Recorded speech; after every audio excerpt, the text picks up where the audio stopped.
வணக்கம் தமிழா. Railway recruitment போலேருந்து ஒரு new update, ஒரு அஃபிஷியல் நோட்டீஸ் வந்திருக்கு. இது எந்த தேர்வுக்கானதுன்னு பார்த்தீங்கன்னா, மினிஸ்ட்ரி அண்ட் ஐசோலேட்டட் கேட்டகரிஸ்க்கான ஒரு அஃபிஷியல் நோட்டீஸ் வந்து கொடுத்துருக்காங்க.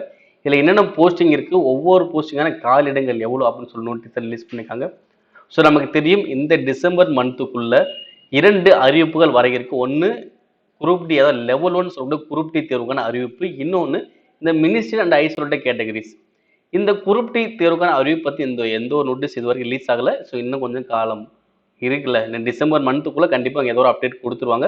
ஸோ அதுக்கு முன்னாடி இப்போ மினிஸ்ட்ரி அண்ட் ஐசோலேட்டட் கேட்டகரிஸில் வந்து பார்த்தீங்கன்னா ஒரு அப்டேட் நோட்டீஸ் வந்து ரிலீஸ் பண்ணிக்காங்க.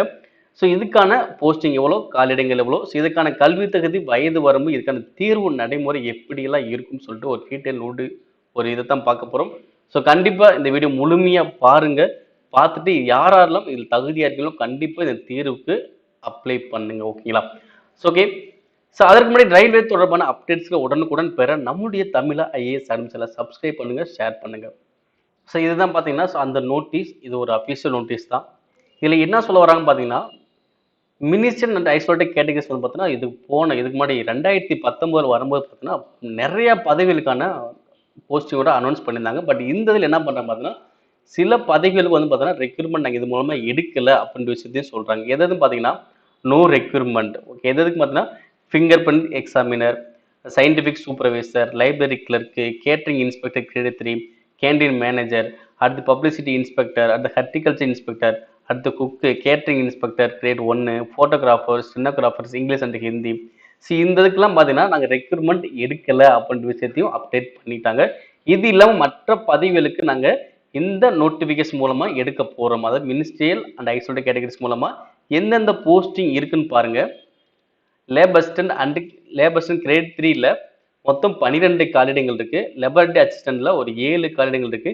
அடுத்து சீஃப் லா அசிஸ்டன்ட்ல ஒரு 54 காலிடங்கள், அடுத்து லைப்ரரியன்ல 10, பப்ளிக் ப்ராசிக்யூட்டர்ல ஒரு 20, அடுத்து சீனியர் பப்ளிசிட்டி இன்ஸ்பெக்டர்ல ஒரு 3, அடுத்து ஜூனியர் டிரான்ஸ்லேட்டர் ஹிந்தியில் ஒரு 130, அடுத்து டீச்சிங் ஸ்டாஃப் ஸ்கூலில் வந்து பார்த்தீங்கன்னா 736, ஸ்டாஃப் அண்ட் வெல்ஃபேர் இன்ஸ்பெக்டர் ஒரு 59, சயின்டிஃபிக் அசிஸ்டன்ட் ட்ரைனிங்கில் ஒரு 2, சயின்டிஃபிக் சூப்பர்வைசர் இவங்க வந்து மொத்தம் 3. மொத்த டோட்டல் வேகன்சி பார்க்கும்போது 1036 வேகன்சி அனௌன்ஸ் பண்ண இருக்காங்க. ஓகேங்களா? இந்த போஸ்ட்டுக்கான வேகன்சி மட்டும் தான் இங்கே கொடுத்துருக்காங்க. நிறைய போஸ்டிங் வந்து பார்த்தீங்கன்னா நாங்கள் ரெக்ரூட்மெண்ட் பண்ணவே இல்லை அப்படின்னு சொல்லி முன்னாடியே உங்களுக்கு கொடுத்துருக்காங்க. ஓகேங்களா? ஸோ இப்போ இந்த வேகன்சிக்கு ஏற்ற மாதிரி தான் ஸோ நம்ம ஒவ்வொரு போஸ்ட்டுக்கான கல்வி தகுதி, வயது வரம்பு, ஸோ மொத்தம் இதோட செலெக்ஷன் ப்ராசஸ் எப்படி இருக்கும் அப்படின்னு சொல்லிட்டு பார்த்துடலாம். ஸோ வேகன்சி கண்டிப்பாக பார்த்துருப்பீங்க, 1036 வேகன்சி. இந்த கேட்டகரியில் பார்க்கும்போது இது ஒரு நல்ல ஒரு வேகன்சி தான். ஏன்னா இதுக்கு முன்னாடி வந்து பார்த்தா கிட்ட ஒரு 1600 வேகன்சி 2019 அனௌன்ஸ் பண்ணியிருந்தாங்க. இப்போ 1036க்கான வேகன்சி வரும் அப்படின்னு சொல்லிட்டு நோட்டீஸ் வந்து ரிலீஸ் ஆயிருக்கு. ஸோ இன்னும் அஃபிஷியல் நோட்டிஃபிகேஷன் வரும்போது கண்டிப்பாக இதோட கொஞ்சம் கூட வரது கூட வாய்ப்புகள் இருக்கு. ஓகேங்களா? இப்போ பாருங்க, வயது வரம்பு பார்த்துடலாம். இப்போ லெபரட்டரி அசிஸ்டன்ட் ஸ்கூலில் வந்து பார்த்தீங்கன்னா இதுக்கான வயது வரம்பு 18லேருந்து 45 வயதுக்குள்ளே இருக்கணும். இது வந்து ஜென்ரல் கேட்டகரிக்கு. இது இல்லாமல் ஓபிசி, எஸ்சி, எஸ்டினா உங்களுக்கு ரிலாக்ஸேஷன் உங்களுக்கு இருக்கும். ஓகேங்களா? 18 to 45 இவங்களுக்கான சேலரி 25,500 அப்படின்னு சொல்லியிருக்காங்க. அதே மாதிரி இதுக்கான கல்வி தகுதின்னு பார்த்தீங்கன்னா 10th +2 அல்லது இதுக்கு ஈக்குவலாக முடிச்சுக்கணும். இதோட 1 year எக்ஸ்பீரியன்ஸ் வந்து நீங்கள் இருக்கணும். பெத்தாலஜிக்கல் அண்டு பயோகெமிக்கல் லெபரட்டரியில் நீங்கள் 1 year எக்ஸ்பீரியன்ஸ் இருக்கணும் அப்படின்னு கொடுத்துருக்காங்க. ஓகே, அப்போ +2 எக்ஸ்பீரியன்ஸ் இருந்தால் அதுக்கு என்ன பண்ணலாம், லெபரட்டரி அசிஸ்டன்ட் ஸ்கூல் இதுக்கு வந்து நீங்கள் அப்ளை பண்ண முடியும். நெக்ஸ்ட்டு அடுத்து ஜூனியர் டிரான்ஸ்லேட்டர் ஹிந்தி. ஸோ அவங்க வந்து மாஸ்டர் டிகிரி முடிச்சுக்கணும்.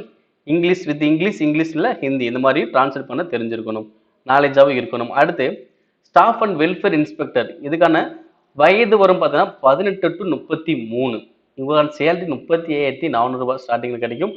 அதே மாதிரி இதுக்கான கல்வி தகுதின்னு பார்க்கும்போது டிகிரி முடிச்சுக்கணும். இதோட டிப்ளமோ இன் லேபர் வெல்ஃபேர், அதே மாதிரி சோசியல் வெல்ஃபேர், இது மாதிரி எல்எல்பி இதில் வந்து டிப்ளமோ நீங்கள் முடிச்சிருந்தா இங்கே அப்ளை பண்ணிக்கலாம். அப்படி இல்லைன்னா டிப்ளமோ இன் லேபர் லாஸ் இது முடிச்சுனா கூட இதுக்கு அப்ளை பண்ணிக்கலாம். இல்லைன்னா பிஜி டிப்ளமோ இதில் முடிச்சிருந்தீங்கன்னா என்ன பண்ணலாம், ஸ்டாஃப் அண்ட் வெல்ஃபேர் இன்ஸ்பெக்டருக்கு அப்ளை பண்ணிக்கலாம். அடுத்து சீஃப்ல அசிஸ்டண்ட்டுக்கு வந்து பார்த்தீங்கன்னா 18 to 40 வயது உள்ளவங்க அப்ளை பண்ணிக்கலாம். இதுக்கான சேலரி 44,900.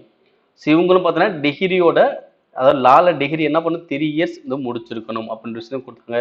ஸோ அதே மாதிரி பார்த்தீங்கன்னா ஒரு 5 years வந்து பார்த்தீங்கன்னா சர்வீஸ் பண்ணிக்கணும் அப்படி விஷயத்தையும் கொடுத்துருக்காங்க. அடுத்து லேப் அசிஸ்டன்ட் கிரேட் 3 கெமிஸ்ட். ஓகேங்களா? இதில் வந்து +2. ஓகே, +2 அப்படின்னா ஈக்குவல் சயின்ஸில் நீங்கள் முடிச்சிருக்கணும்.